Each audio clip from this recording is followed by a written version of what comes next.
एक जंगल में महाचतुर्क नामक सियार रहता था। एक दिन जंगल में उसने एक मरा हुआ हाथी देखा। उसकी बाँछें खिल गईं। उसने हाथी के मृत शरीर पर दांत गड़ाया, पर चमड़ी मोटी होने की वजह से वह हाथी को चीरने में नाकाम रहा। वह कुछ उपाय सोच ही रहा था कि उसे सिंह आता हुआ दिखाई दिया।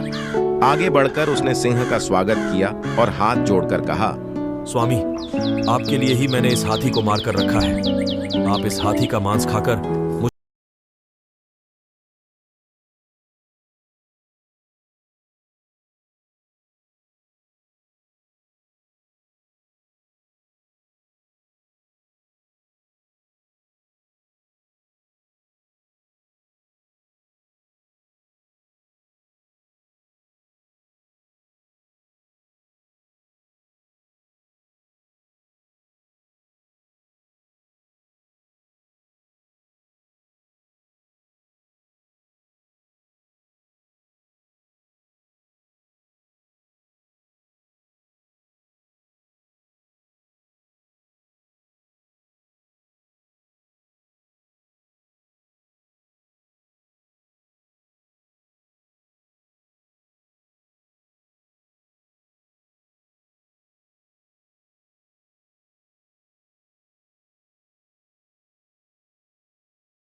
की माँ उन्हें हमेशा प्यार से एक साथ रहने के लिए कहती थी, पर दोनों ग्रुप के चिड़िया अपनी माँ की बात को नहीं मानते थे। इस वजह से टुनी हमेशा उदास रहती थी। एक दिन काले भूरी का ग्रुप अपनी माँ के पास जाते हैं और कहते हैं, माँ अब आप हमारे पेड़ का बंटवारा कर दो, अब हम लोग सुंदर चिड़िया के साथ नहीं रहना चाहते।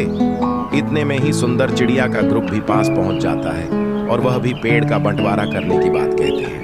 इस बात से माँ को बहुत हर्ट होता है, पर फिर भी माँ बोलती है, ठीक है, आज रात को सभी सो जाओ, कल सुबह बात करते हैं। सभी माँ की इस बात से एग्री हो जाते हैं और सभी सोने चले जाते हैं। जब सभी चिड़ियाँ सो रही होती हैं, तभी आधी रात को वहाँ एक अजगर सांप आता है। माँ बंटवारे वाली बात से बहुत दुखी थी, इसलिए उसे नींद नहीं आ रही थी। वह कुछ सोचते हुए डाल पर बैठी हुई होती है, तभी उसे सूखे पत्तों की आवाज आती है और वह अपने घर से बाहर देखती है। माँ घर से बाहर पेड़ पर लिपटे हुए सांप को देखकर बहुत घबरा जाती है और अपने सभी बच्चों को उठाकर उन्हें सांप के बारे में बताती है।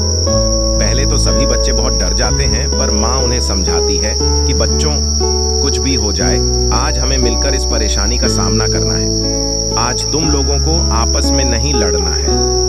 अब वह सांप बहुत ही पास आ चुका होता है। तभी माँ के कहने पर सारे बच्चे एक साथ सांप के ऊपर हमला बोल देते हैं। सभी बच्चे सांप को अपनी चोंच और डंडे से नोचने लगते हैं। सांप ने इस हमले के बारे में कभी भी नहीं सोचा होता है और घबराकर वहां से भाग जाता है। सभी चिड़ियां बहुत खुश हो जाते हैं और एक दूसरे को गले लगाते हैं।